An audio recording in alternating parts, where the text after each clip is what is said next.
Hello, I am John Morris of Prime Property Auctions, and today I'm going to react to random property advice that we have scoured TikTok for. So let's get into it, shall we? For my Gen Z people that want to buy a house, listen up.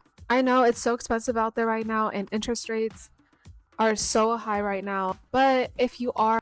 Just on that, interest rates are not high right now. They are probably where they should be. Interest rates were historically low for ages. So now they're kind of like an average rate. So they're not high.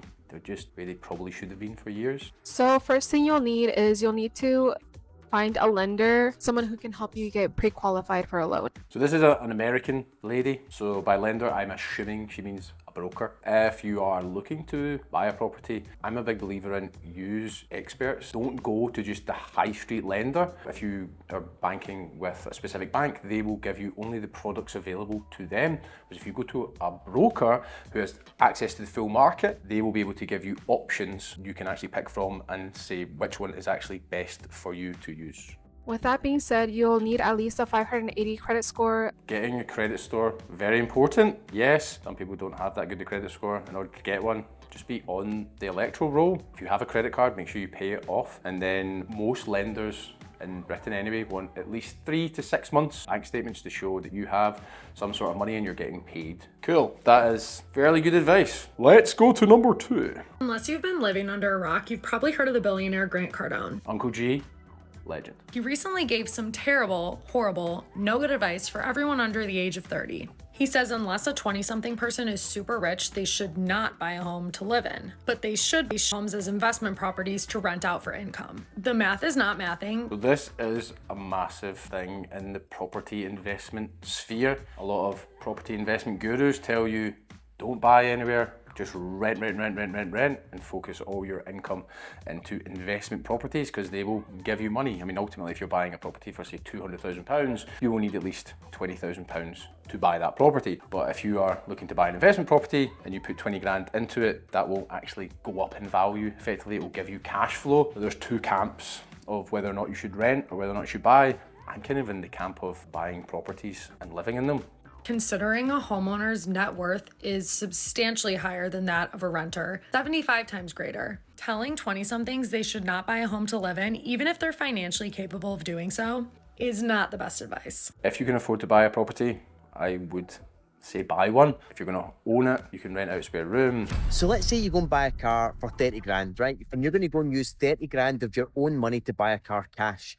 Here's why it's stupid and crazy for you to even consider using your own money. As soon as you buy a car, especially a new car, it starts to go down in value instantly. I used to kind of be of the, yeah, buy the car and own it outright because then you own it, you don't have to worry about it. However, I bought a car a couple of years ago and every time I put it in, it's just like constant servicing, there's things you have to pay for, everything like that. If you do just PCP a car, I mean, obviously you've got the monthly payments, but then when it starts not working correctly, you give them back and then you get another one. And you've got maintenance costs to look after the car and everything else. I'd imagine what he's going to say is ultimately if you can only put down 10% and then use the other 90% to go buy an investment property or buy some sort of investment that returns a higher rate, then you effectively your investment can pay for the liability, which is the car. That you can go and invest that money and... Called it. I would tend to agree with that. A well-known property guru is going to give me some cracking advice here. What is the unbelievable strategy? Can I guess? It's either going to be rent to rent or serviced accommodation. And it's called lease option agreement. Oh, fail. Purchase lease option agreements is where you buy your house now, but you pay for it down the line. So I'm gonna get a couple brokies in the comment. It is deemed done. It's an underrated strategy because it's really f***ing hard. Ultimately, if you are selling a property, because what effectively people do is they go, I'll give you £1 right now, but I will buy your property in 3 years for £60,000, and then you then try and sell it to somebody else for £100,000. You then only have to pay £60,000 and you make the margin. Ideally, you want to own the asset before you try and sell it. It is an underrated strategy because it's f***ing hard. Lease options, if you speak to solicitors hate it. That's why.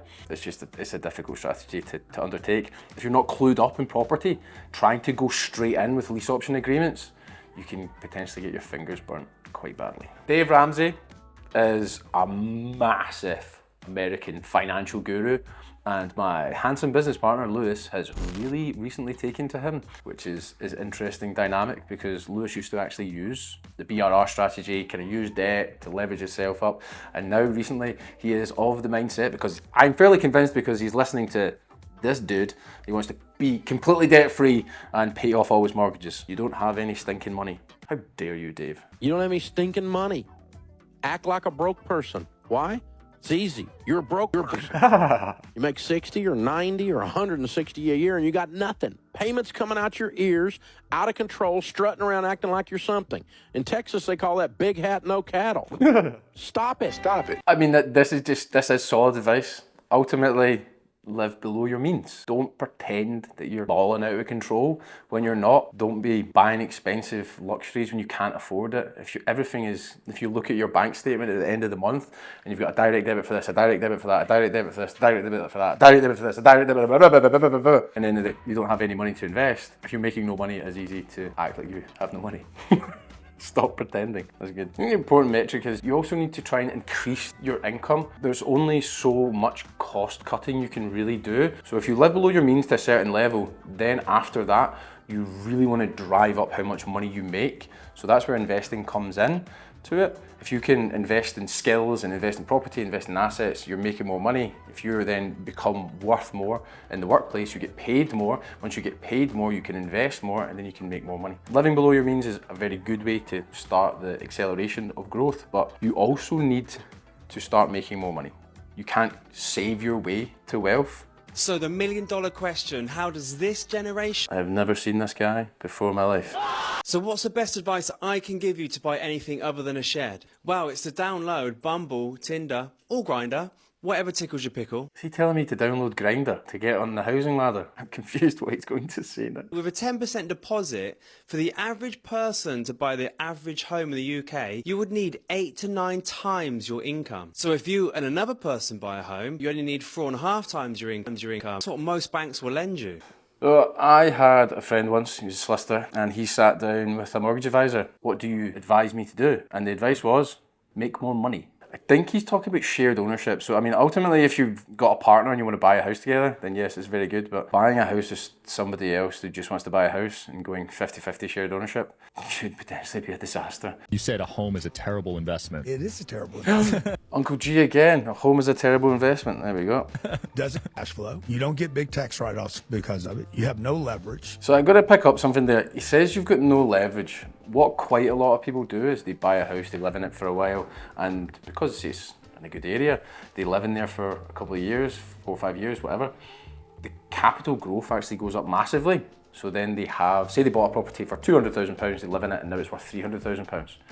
You've got potentially £100,000 of equity in that property that they could access to then go and invest in other things. To say you've got no leverage is not correct. Your recommendation to a normal family would be to rent? Never buy a house. Rent where you live. Take all your money and invest in properties that cash flow. I'm not saying don't own real estate. I'm saying live in a house and pay rent. Take all the money all that you would have spent on that house and invest in real estate that cash flows, that pays you every month. Could be land. If you're a farmer or a rancher and you know how to get cows to cash flow, then do that. Did he say if you know how to get cows to cash flow? You know how to get cows to cash flow. We actually had somebody phone us the other day looking to sell cattle. Maybe that's our next investment. I still own the first property I bought, and I bought it, I lived in it, I rented out one of the rooms, and then when I decided to move out, I switched onto a buy-to-let mortgage. I still own that property, and the capital appreciation that's happened in that property, and now I rent it out, it's fantastic. If I had just bought a rental property first, then it would have been more money to put down on that property. I'm not a big fan of that. I think you should buy a property and you can what's referred to as house hack. Especially if you're younger, if you're 25 years old and you're still living with roommates anyway, buy somewhere that's got 2 bedrooms, rent out the other room, and you can basically cash flow your own property.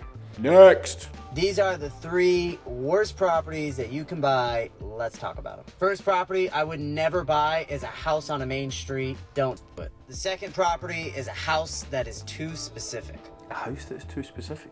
If you have a 4,000 square foot 1-bedroom house There's probably only so many people that are looking for 4,000 square feet and 1 bedroom. To put you in the picture, this office is 2,200 square feet. You'd have loads of bedrooms. Why is somebody buying a 4,000 square foot home that's only got 1 bedroom? That doesn't make any sense. I tell you a little secret. If you've got a living room, you put a bed in it. Oh, it's now a bedroom. He has annoyed me. I have nothing to say about what he has to say. There is plenty of people who buy on the main street. They sell. He is talking about America. Maybe it's because too much traffic. Maybe. I suggest you don't even get a mortgage on your own house. What you do is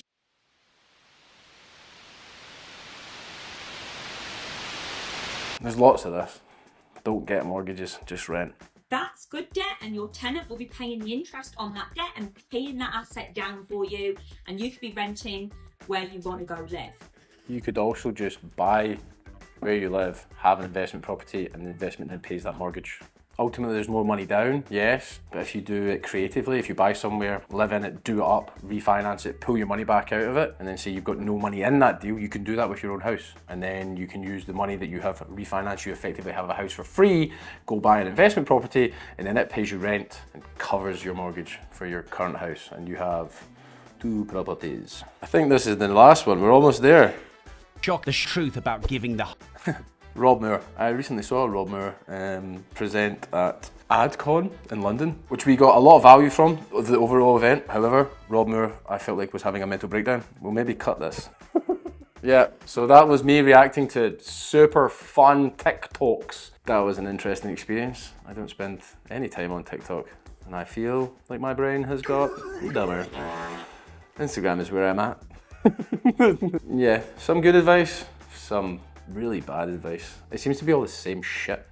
Ultimately, if you want to buy a house, buy a house. Don't let somebody on the internet tell you not to buy a house. And thank you for watching. If you guys could do me a big favor, and I believe you got to say smash the like button, because that's what everyone says on YouTube. Smash the like button for the algorithm, right? That's what we've got to say, algorithm. Tick, like smash, tick. Algorithm, tick. Subscribe, hit the notification bell, and if you want to see more crazy shit and me reacting to TikToks, or what do you want me to react to? Let us know in the comments, and I will give you my opinion on it. My humble opinion. So, get hammered.